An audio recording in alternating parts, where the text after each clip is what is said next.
Here is the Avast Security News Roundup for the week ending July 2nd, 2021.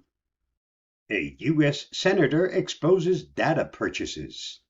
Responding to an inquiry from U.S. Senator Ron Wyden, several ad tech companies provided lists of the foreign firms, including some based in Russia and China, that purchase sensitive data on millions of Americans. This information would be a gold mine for foreign intelligence services that could exploit it to inform and supercharge hacking, blackmail, and influence campaigns.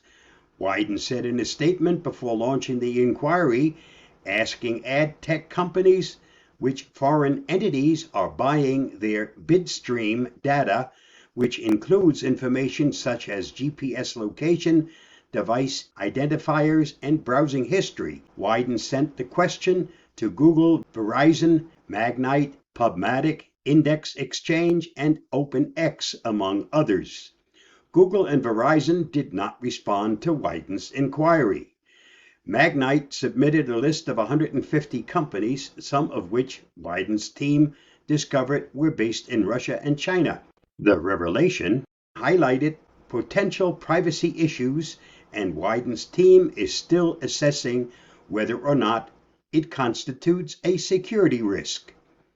It's curious that trafficking sensitive data in America is only considered a security risk in certain cases, commented Avast security evangelist Louis Carone. I think it's time to prioritize privacy.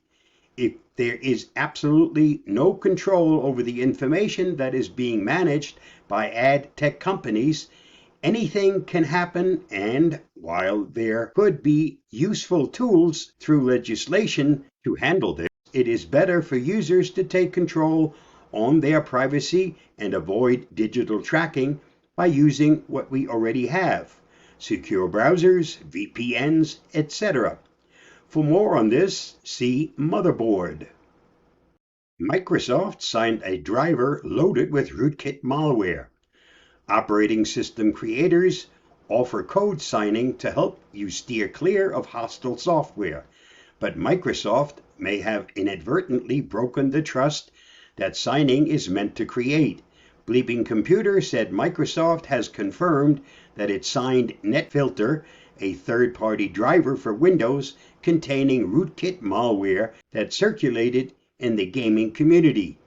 It passed through the Windows hardware compatibility program despite connecting to malware command and control servers in China, as security researcher Karsten Hahn found days earlier. Microsoft said that the rogue driver had a limited impact.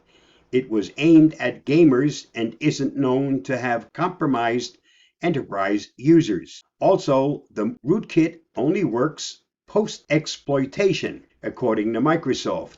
You need to have already obtained administrator level access on a PC to install the driver. NetFilter shouldn't pose a threat unless you go out of your way to load it, in other words.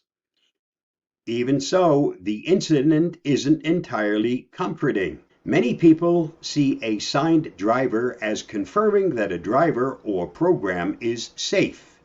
700 million users exposed to LinkedIn data scrape. Hopefully I'm not one of them. A sale notice has appeared on an underground cybercrime forum offering buyers the data of up to 700 million LinkedIn users. The sellers claim they pulled the information using LinkedIn's own API, meaning it was not a data breach, but a data scraping, collecting all the publicly available information that can be found on LinkedIn's site. The information includes full names, email addresses, birth dates, work addresses, phone numbers, Facebook and Twitter IDs, job titles, locations, and in some cases, specific GPS coordinates, most likely captured from the mobile users who allowed LinkedIn to access their GPS location. More on this story at Tom's Guide. Hackers infect and factory reset MyBook Live devices.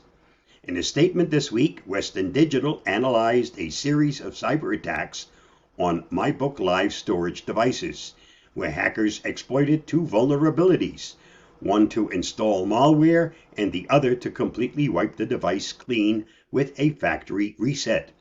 In its analysis, Western Digital wrote, the log files were reviewed show that the attackers directly connected to the affected MyBook Live devices from a variety of IP addresses in different countries.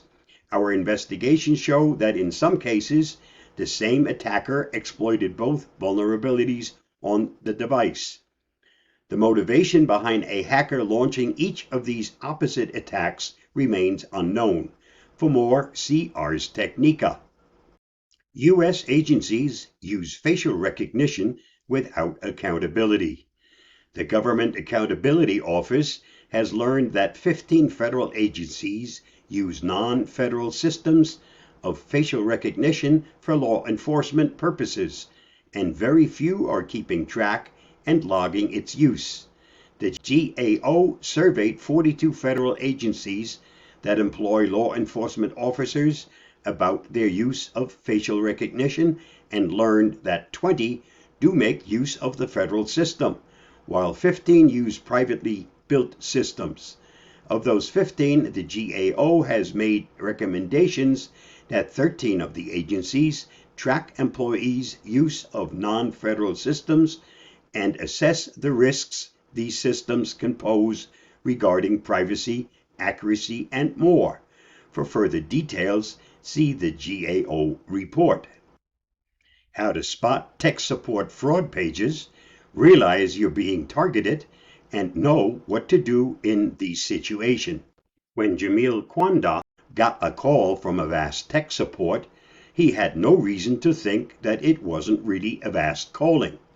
It wasn't until the tech support stole his life savings of over $200,000 that he realized he'd become a victim of an increasingly popular form of online scam, technical support fraud.